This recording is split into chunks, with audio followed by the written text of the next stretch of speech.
టాలీవుడ్లో తిరుగులేని success రేటున్న star దర్శకుల్లో Rajamouli తర్వాత అనిల్ రావిపూడి పేరు ప్రముఖంగా వినిపిస్తోంది. భారీ బడ్జెట్లు, పాన్ ఇండియా హంగులు, ఏళ్ల తరబడి సాగే షూటింగ్లతో నిర్మాతలపై భారం మోపడం అతనికి అస్సలు అలవాట్లేదు.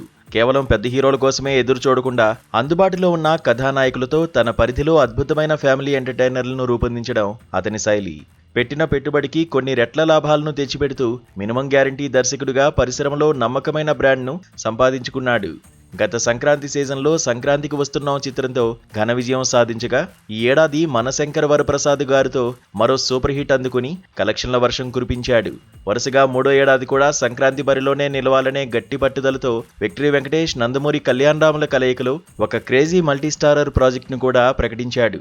ఈ చిత్రంలో వెంకటేష్ సరసన కీర్తి సురేష్, కళ్యాణ్ రామ్కు జోడీగా కృతి శెట్టి నటించనున్నట్లు సమాచారం. వచ్చే నెలలోనే ఈ సినిమా రెగ్యులర్ షూటింగ్ సెట్స్ మీదకి వెళ్లనుంది.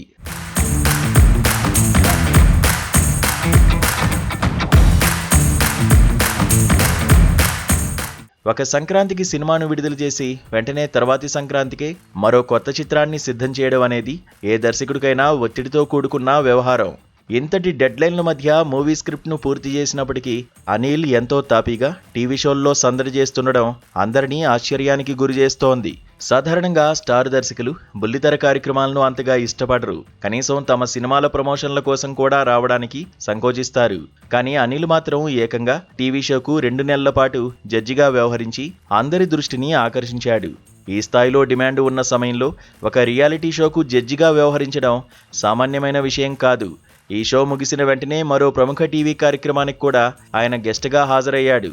ఇంత బిజీ షెడ్యూల్లో ఇదంతా అవసరమా అనే సందేహాలు రావచ్చు.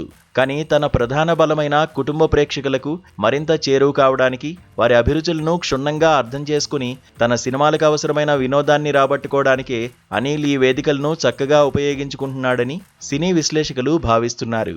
ఇప్పటి వరకు అపజయమెరుగని అనిల్ తన నెక్స్ట్ మల్టీస్టారర్ మూవీతో ఎలాంటి రికార్డులు క్రియేట్ చేస్తాడో చూడాలి మరి.